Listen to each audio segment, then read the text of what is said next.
siya, yung patay, tubig. Yung bulsa mo lang naman. Nag-aano ka, so, Paano susuko ang lubid? gumagalaw Kaya mo na. Paano susuko ang lubid? Ang lubis! Ito po. Hindi, gano'n mo lang, gano'n. Ba? Ito na lang kasi gano'n. Ang lubis! Makinig kayo! Oho. Napapaligiran na namin kayo! Sumuko na kayo! Hallelujah. Naiintindihan! Oo, tama lang yun. Mula sa wala, nagkakaroon eh. Oo, yan ang sabi. O, yun ang usapan natin. Diyos ang may sabi niya. Bakit? May faith. Ayun. Hallelujah. Napapaligiran na. Kasi marami dati akong support, pero nasunod eh. Lahat ko sa akin. Kaya sabi niya na lang, pinigay ko eh. Pinagal ko lang. Akala niya hindi ka alam eh. Pero siyempre, mama sa akin. Ulitin na ba? Sino niya po katay? Ano katay? Ah, Ayun, katay. ito na din. Para sa nanay. Nako. Kung ano meron ng tatay, meron ng anak.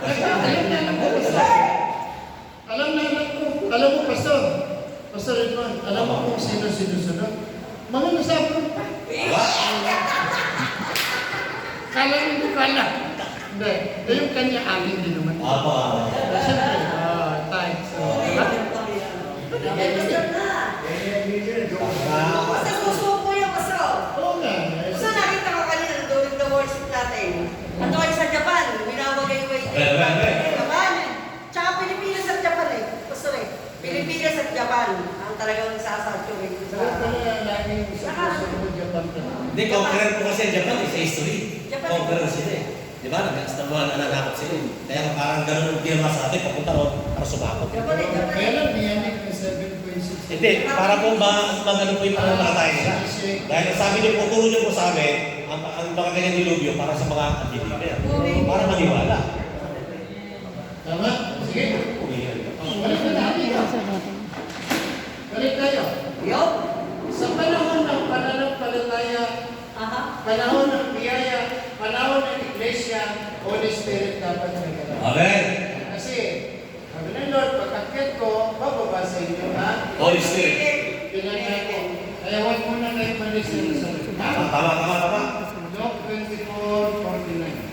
Luke 24:49. Kapatid, Edmond, basa. Amen. Amen. Hindi magkakaya ng chairman yung ate. Hindi, kaya. Eh, si chairman, seryoso din ako. Hindi basket ko na lang. Ganun. Eh, bakit hindi? And behold, I send the promise of my Father upon you. Oh, But tarry ye in the city of Jerusalem yun. until ye be endued with power from high. Yun. Huwag muna kayo umalis sa Jerusalem. Antayin niyo yung pinangako. Yun yung Holy Spirit. Oh, matatalagay natin yung Holy Spirit. Okay. Basta may faith, may biyaya. Amen, amen. So yan ang panahon ng Iglesia. Tama. Holy Spirit dapat ang kadalaw. Hindi human spirit, hindi evil spirit. Amen. Holy Spirit. Okay. So balik tayo. So pag hindi gumalaw ang Holy Spirit, ang itsura po ng lupa ay ano? Wala walang hugis. Without form and void. Walang hugis, walang laman. Tama? Walang anyo. Tapos, Diliman. dilim. Ay suwa sa ibabaw. Nagkalaliman. Diliman. Okay, ganito yung bakit dilim. Bakit dilim? Bakit pastor? At saka, pansinin niyo sa verse, kasunod pa nun, and the Spirit of God moved And the Spirit of God moved upon the face of the waters. O bakit tubig? Kanina lupa. E tanongin niyo na po. Bakit po? Ang bumubuo na o sangkap ng ating katawan, 30% lang laman, 70% tubig. Kaya, ibig sabihin nun, sa buhay ng isang tao, pag walang galaw ng Holy Spirit, yung kalaliman ng buhay madilim. Yes, right. Amen. Walang hugis, walang anyo, walang laman. Pero once na kumilos na ang Holy Spirit, yung walang hugis, walang anyo, walang laman, magkakaroon ng laman. Amen. Pero, Amen. madaling hugisan ng Diyos, madaling lagyan ng Diyos, pero yung problema dyan, yung dilim. Yun. Ito talaga ang problema. Gusto ni Satanas na laging nadilimlan. Amen, amen. Kapag ang tao nalimlan ng kanyang mga hangal na pag-iisip, di ba? Sa Romans 1. Tapos, ito, dilim na ito, 2 Corinthians 4:4. Yan. Mamaya, sige, aluin natin. Isaiah sa 60 verse 2. Okay. 2 Corinthians 4:4. Na binulag ng Diyos sa salimutan ito ang mga pag-isip ng mga hindi nagsasapalataya. O, ano sabi na? Dadali mo, Pastor. Na binulag ng Diyos sa salimutan ito ang mga pag-iisip ng mga hindi nagsasapalataya. Pansinin niyo po, ano yung binulag? Isip. Hindi yung puso eh. Yung isip. Okay, sige. Dali, Pastor.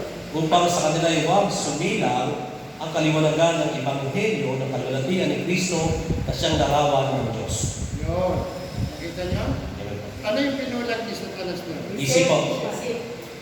Eh, hindi maintindihan ng tao. Diba? Ilan nila? Maganda dito eh. Ito. Sa Romans chapter 1. No?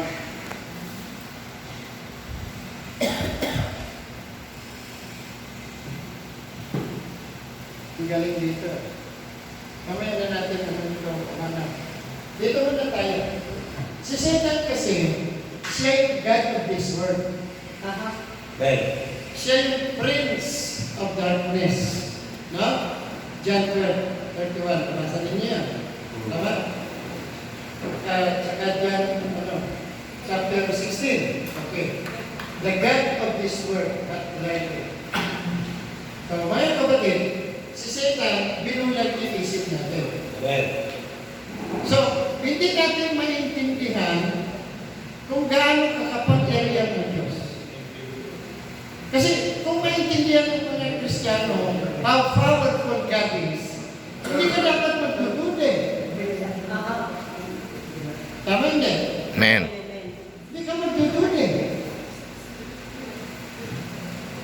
Meron ba siya hindi kaya gawin? Wala po. May posible ba sa kanya? Wala po. Eh, bakit hindi maintindihan? Di ba? Kahit pastor, di naintindihan. Amen. Binulag. Kasi naghihirap eh. Hindi mo lubos maintindihan. Kaya ni Satan, hindi lamang isip natin ang binulag niya, pati puso. Amen. So hindi ka nagkaroon ng pananaw. Palataya. So dahil wala kang pananampalataya, walang galaw ang Holy Spirit. Amen. Wala kang Walang bilang. changes, walang grace. Kahit may pangako ang Diyos sa'yo, wala. Di ba? Amen. Amen. Hindi ba po? Hindi mo nakuha yung gitna eh. Amen. Kung lahat ng pastor may faith, walang maghihirap eh. Amen. Amen. Bakit? Eh, Diyos kikilos din eh. Yung Holy Spirit ang kikilos eh. Amen. Amen. Amen. Eh, bakit dry? Bakit walang hugis, walang anyo, walang laman? Dilim pang bumabalot? Eh, walang kikilos eh. Walang Holy Spirit. Amen. Praise the Lord. Kikilos na yan pag may faith ka. Amen. Amen. Oh, ngayon. Ano sabi? And the earth was without form and void. Then darkness pa. Walang laman. Ibig sabihin, na-control ng Prince of Darkness. Prince of this world. Yung isip, puso ng tao. Oh, ngayon. Paano maliwanagan yan? Eh, demonyo, hindi obra yung spirit ng tao sa espiritu ni Satanas. So, kailangan, papasok ang Holy Spirit. Holy Spirit. Amen. Amen. O ngayon, tignan natin. Ano yung gumalaw doon? And the Spirit of God moved. Amen. Yes. Amen. Tama? Amen. O nung kumilos sa Holy Spirit, anong una-una niya dinig? Dilim. Dilim. So ito kalagayan ng tao. Ito, tignan nyo. Ito yung earth. Hindi ito yung tao. O, tignan nyo. Isaiah 60 verse 2. English mo, Pastor. Apa. Isaiah 60 verse 2. 60 verse 2. For behold, The darkness covers the earth. Pansinin yung mga kapatid. For behold, the darkness covered the earth. Sandali lang. Dito, bago kayo magsulat. Kaya sulat kayo sulat, hindi nyo makuha yung paliwanag. Mamaya na. Ito yung earth na ginagalawan natin. Sino ang nagbubuhay sa earth? Prince of this world, God of this world, Prince of darkness. Amen. Satan. Kung yung earth na nabalot nyo ng dilim, eh yung